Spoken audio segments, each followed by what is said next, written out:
जय हिंद और आपका हमारे चैनल में स्वागत है। देखिए, आज मैं आपके लिए अपडेट लाया हूँ यूपी सब इंस्पेक्टर की। आपको पता है कि भाई टेंडर आपका पास नहीं होकर दे रहा। आपको पता होगा काफ़ी टाइम है और काफ़ी टाइम हो चुका है। कोई भी कंपनी जो आपकी ई टेंडर के लिए जो भी आपकी रिक्वायरमेंट्स थी यूपी भर्ती बोर्ड के द्वारा, वो फुलफिल नहीं हो पा रही है। तो कल लास्ट डेट है और लास्ट डेट को देखें तो बहुत से लोग कह रहे हैं कि भैया ये पास ही नहीं होगा, या फिर क्योंकि अगर अब पास नहीं हुआ तो फिर कितना टाइम लगेगा। और आपका आफ्टर ऑल सबसे मेन है आपके फॉर्म, कि भाई फॉर्म कब तक आएंगे, क्योंकि गवर्नमेंट ने ये भी घोषणा कर दी है कि भाई जो आपका लेखपाल की वैकेंसी है ये भी आ रही है, ठीक है ना।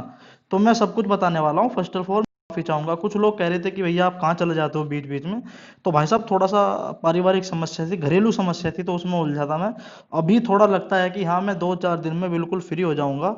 और जो मैंने आपसे वादा किया था आईपीसी सीआरपीसी, ये नहीं कि सारी की सारी इंपॉर्टेंट इंपॉर्टेंट जो 6 राज्यों में उत्तर प्रदेश, बल्कि आईपीसी तो मैं करवा भी चुका हूं, पर आईपीसी में अभी कुछ केस रह रहे हैं, केस रिलेटेड स्टडी।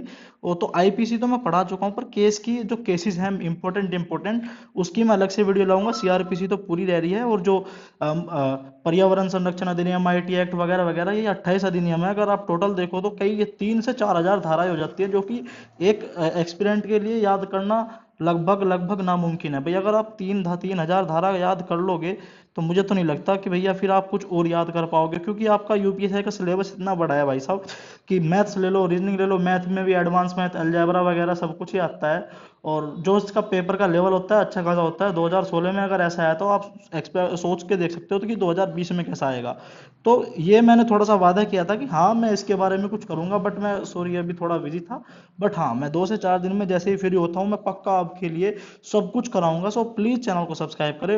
और थोड़ा सा अगर माफ़ी कर दे दे तो अभी तो अच्छा रहेगा। थोड़ा सा भी व्यस्त था, पर अब आपको निराशा नहीं हाथ लगेगी।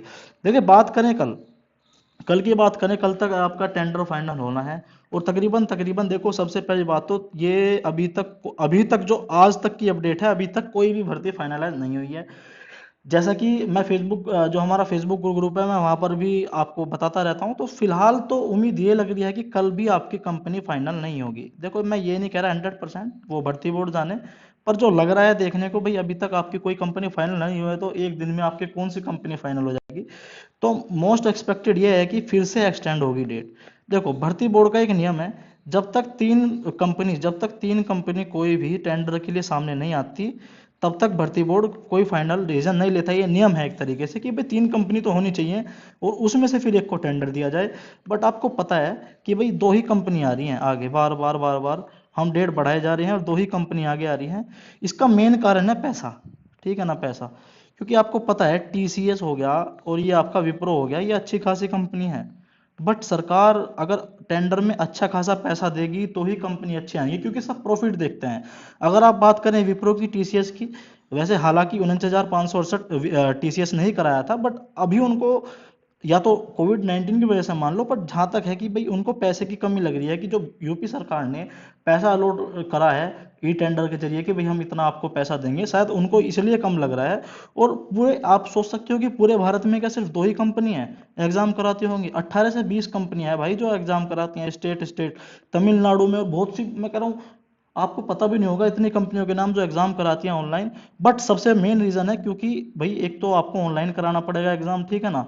दूसरी बात, योगी जी ने सीधे के सीधे कि भाई आपको सर्वर का डाटा अलग रखना पड़ेगा, वेबसाइट आपको अलग बनानी पड़ेगी, सर्वर आपके ऐसे होने चाहिए जो हैक ना हो जाए।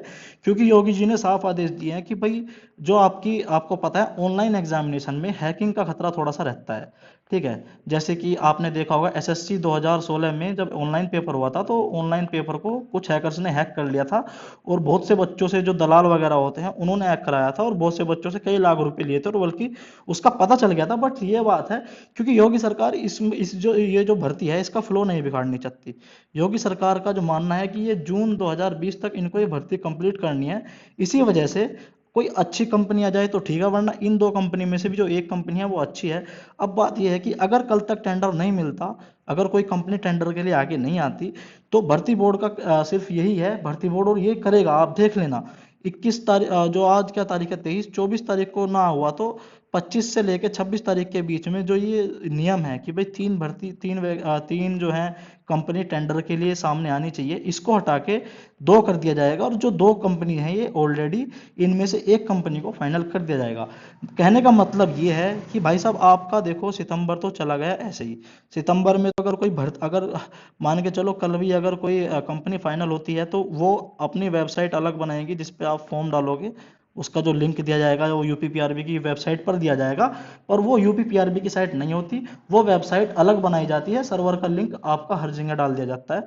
तो पहले जो भी कंपनी फाइनलाइज होगी भाई उसको सीधी सी बात है 7 से 8 दिन तो मिनिमम या 10 दिन, प्राइवेट कंपनी में खैर एम्प्लॉयज भी ज़्यादा होते हैं और अच्छा काम होता है, इतने दिन इनको लग जाएंगे एक अच्छी वेबसाइट बनाने में, क्योंकि इसका जो सर्वर है वो अच्छा बनाना पड़ेगा, क्योंकि 10 से 12 लाख फॉर्म आने की उम्मीद है, तो सर्वर हैंग ना हो जाए या क्रैश ना हो जाए, तो इसलिए इनको अच्छा सर्वर बनाना पड़ेगा। 7 से 8 दिन लगने वाले हैं, अगर कल भी आती है तो मिनिमम भैया आप अक्टूबर में, अक्टूबर से लेट तो कोई मतलब नहीं है कि आपका अक्टूबर से लेट फॉर्म हो जाए, थोड़ा सा बस ये वैकेंसी इसलिए लेट हो रही है कि भाई टेंडर के लिए अच्छी कंपनी नहीं मिल रही, और दूसरी बात टेंडर के लिए अगर अच्छी कंपनी भी है तो जो उनका नियम है 3 कंपनी वाला वो भी फुलफिल नहीं हो पा रहा है। तो अगर कल टेंडर की भैया ये नहीं होता तो ये आपका संशोधन होके 2 कंपनी वाला जो है आपका ये हो जाएगा, और फिर एक फाइनलाइज करके आपका अक्टूबर में फॉर्म आ जाएंगे। पर ये बात आप जान लेना, ये दिसंबर के एंड में और जनवरी जनवरी में, या दिसंबर के एंड में या जनवरी में आपका पेपर होना ही होना है भाई, ये आप 100% लिख के ले लो। आपने देखा भी होगा लेखपाल का, अगर आपने ना पढ़ा हो न्यूज़पेपर, लेखपाल की जो वैकेंसी है इसमें साफ साफ लिख दिया गया है कि फॉर्म आने के और जो लास्ट डेट होगी उसके 3 महीने के अंदर अंदर आपका एग्जाम करा दिया जाएगा। मतलब फॉर्म की लास्ट डेट मान लो 1 अक्टूबर है, तो उससे जो आपके 90 दिन है ना उससे आगे के, तो इसके अंदर अंदर ये लेखपाल का पेपर हो जाएगा। और सरकार पर भी काफ़ी दबाव है, आपने देखा होगा मोदी जी के जन्मदिन पे भी, और उत्तर प्रदेश में भी इलेक्शन आने वाला है, और सरकार को पता चल चुका है कि माहौल बिगड़ गया है, तो सरकार पूरी लगी पड़ी है कि भाई जल्द से जल्द बच्चों को वैकेंसी दे दी जाए। तो भैया ये पूरा इसका प्रारूप है, जैसे ही कुछ अच्छी अपडेट मैं आपको बताऊंगा, और जो भी मैंने आपको सीआरपीसी और आईपीसी की बात जो अभी मैंने आपसे वादे किए थे वो मैं जरूर फुलफिल करूंगा, थोड़ा सा व्यस्त था। तो भाई ये आपकी 3 कंपनी है, इनमें 2 एक फाइनल होनी होनी है। तो मैं आशा करता हूँ आपको वीडियो अच्छी लगी होगी, तैयारी बिल्कुल मत छोड़ना, अगर आप यूपीएसआई की तैयारी कर रहे हो तो बिल्कुल करते रहना, अक्टूबर में आपके फॉर्म आ ही जाएंगे, 100% की बात है। और भैया दिसंबर में तो होना होना मुश्किल है खैर, पर हाँ जनवरी में आपका एग्जाम हो ही जाएगा, क्योंकि भैया जून तक भर्ती कंप्लीट होनी है, ठीक है ना, जून तक ये भर्ती हम ऑलमोस्ट कंप्लीट होनी है। सो इतना ही है अभी फिलहाल तो वीडियो में, तो आप निराश ना होए, और जो मैंने आपसे वादा किया था आईपीसी सीआरपीसी और जो मोस्ट इंपॉर्टेंट आपके अधिनियम है, केस स्टडी है, सब कुछ मैं आपको कराने वाला हूँ। सो इन द एंड जय हिंद जय भारत।